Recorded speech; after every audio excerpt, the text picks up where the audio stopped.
Good morning, everyone. Welcome to Grade 5, Mount Mayon. With the advent of technology nowadays, most people own cell phone.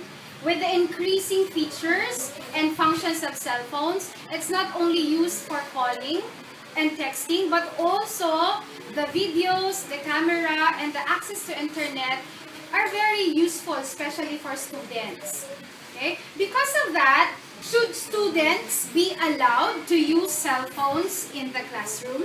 The affirmative side, we have Andre, we also have AR, we have Giselle, Nicole, we have, and we have Shaheen.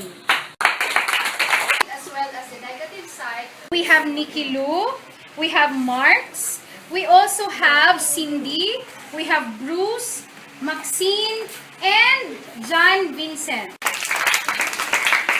Panel of judges, our school guidance coordinator, our grade level head, and of course our officer in charge in our school. And Pleasant day to everyone, especially to the panel of judges, our facilitator and moderator, and to our opponents in this debate. We, in the affirmative side, strongly believe that students should be allowed to bring or use cell phones in the class. The 21st century education requires students to be more creative and advanced. Cell phones can help students to be more creative and progressive. Recently, most people own cell phones. It's because it's more useful than harmful.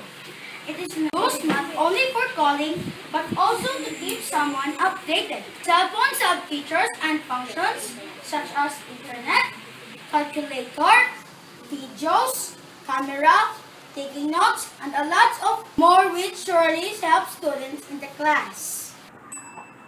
To the panel of judges, to our facilitator and moderator, to our opponents and to our classmates, a pleasant morning to all. We, on the negative side, firmly believe that cell phone in class can disrupt learning. We do agree that sometimes cell phones can be useful tools in class, but unfortunately, they're far too often a disruption that detracts more from learning than they contribute. Students would simply play on the phone when in fact classroom hours are intended and reserved for learning. Yes, we agree that certain school projects or activities can benefit from the use of technology, but we prefer to use books and computers at home for those who have. One of the biggest reasons for not using phones for things like this is so there are many types of educational resources available and many different ways of finding information. This is an important and useful thing to know. Living in the modern world doesn't mean that we students have to bring cell phones in the classroom. According to Robert Skinner, in his article, 4 things I would have missed had I banned cell phones in science.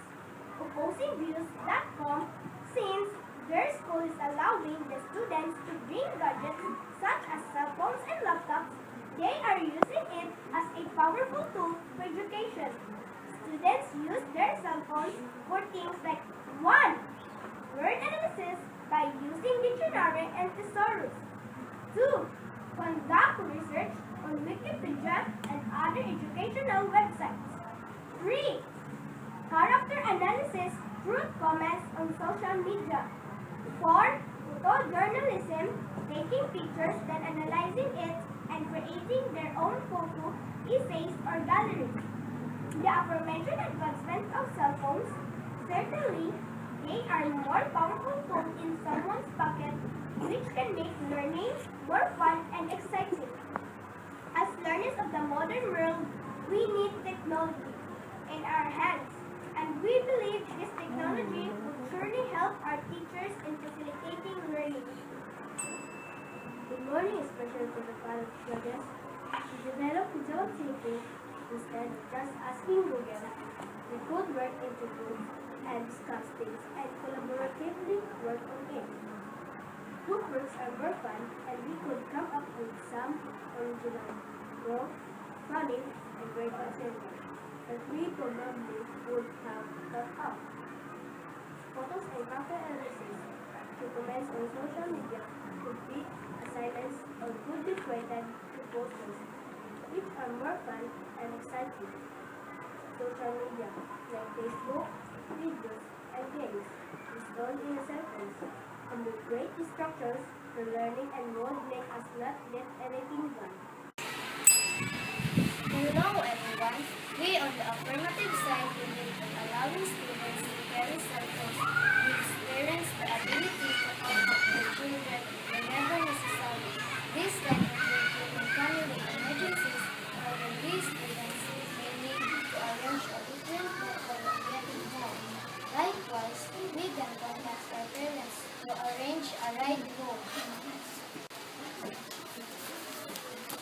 When ill, or we can request a forgotten book, assignment, lunchbox, or project to go to the school.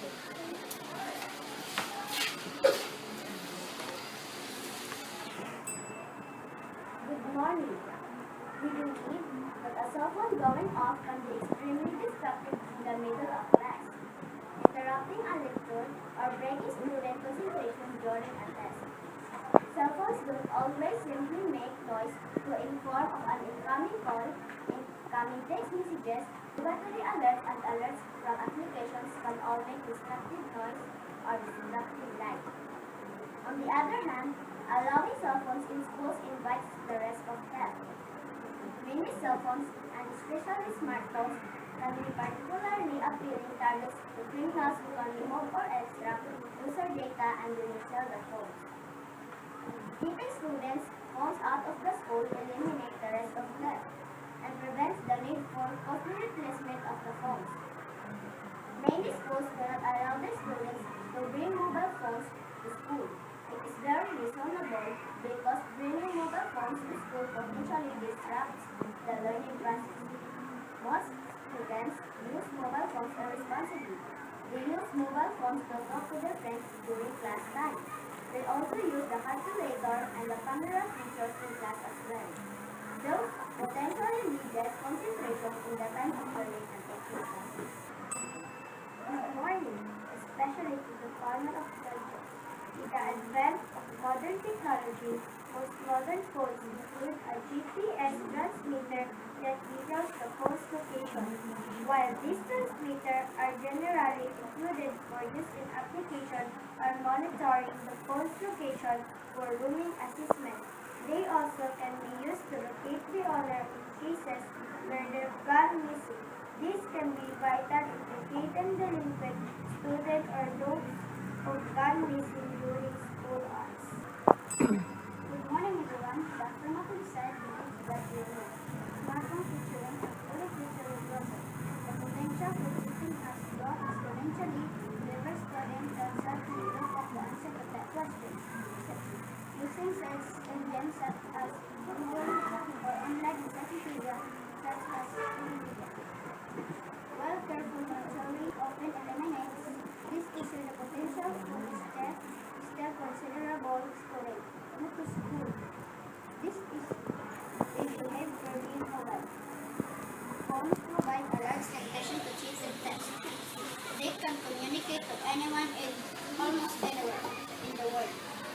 Because of the small size of the mobile phone, students can send as SMS widely in this school. The next can go unnoticed anywhere to get help on answering tests, homework, and other assignment class. Learning and sport is to behave fairly, not to cheat. We have heard the affirmative side as well as the negative side regarding their opinions in the using of cell phones in the classroom. Let us now hear a member from each side for the rebuttal. Both the affirmative side men point for significance of using Android phones or touch screens. We believe that these kinds of gadgets will certainly tempt the students to cheat in classes as well as invite thieves. You also said that cell phones have features and functions such as internet, calculator, videos, camera, taking notes, and a lot more, which thoroughly help students in the class. Yes, they can help students, helping them to cheat. How can you make sure that indeed cell phones will not disrupt learning and promote cheating? And what can you say about older students who are having malicious pictures and video in their cell phones? Bringing cell phones in school and using it in class teaches us responsibility. We believe that we are already grown-ups. We already have capacity to bring grades, gadgets in school. We can never learn to become responsible in handling with things unless we will try to do it. Cheating can also be prevented because we will also develop discipline in ourselves. Responsibility plus self-discipline will result to positive learning using cell phones. Some teachers nowadays, especially in the high schools, are already become high-tech in facilitating learning. Some of them using internet to give assignments and other educational supplements. If you will insist, cell phones are just inviting you to cheat and disrupts learning. How you can upgrade yourself and to the advent to technologies, and how you can teach your parents in times of emergency.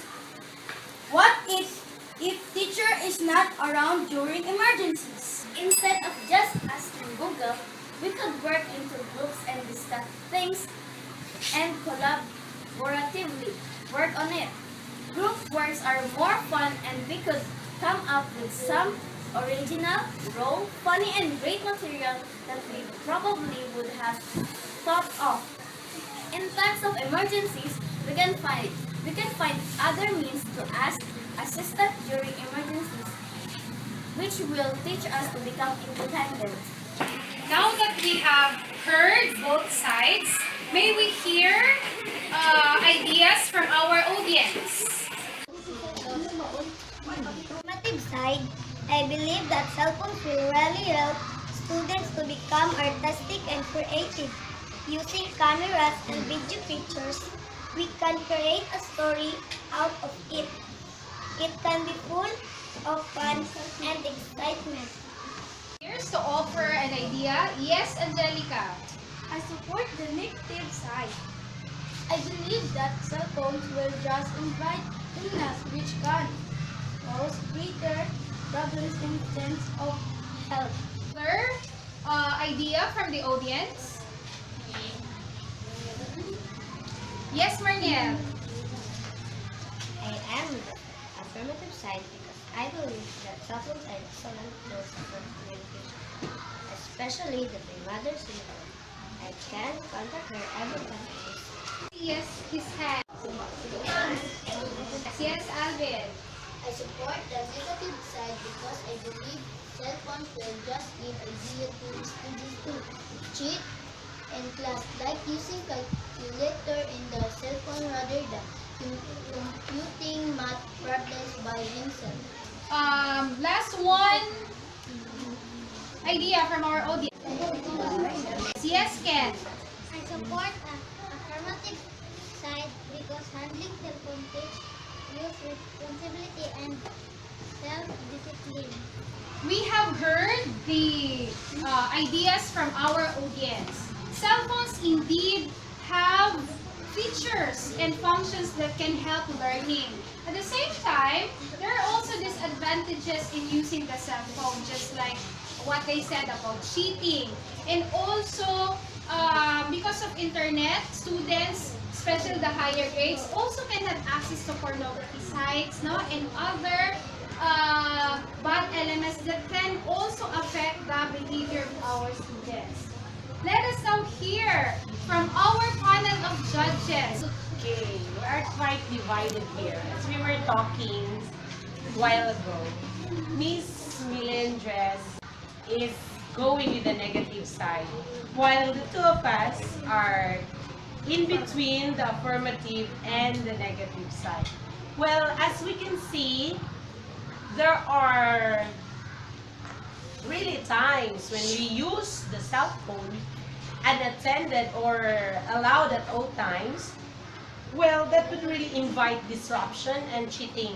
On the other hand, it also helps us a lot. Yes, for your age, this is what we call the technology age. So this is really the time for you to learn with the help of the technology. And of course, we stand for the control of the usage of the cell phone. There should be a rule in school that allows children to use it on the allowed time. For in some other schools, private schools, they are using the smart SIM. Is that smart SIM? So it's where they put all the text money. They did not use the textbook anymore. So all of them are using on the same time. They are scanning their smartphones and tablets. So it's a very big use, minimizing the time to scan and to bring the luggage, the weight for the children to carry their bags, no? So we go for the control of the use of cell phone. So there should be a rule for that. Thank you.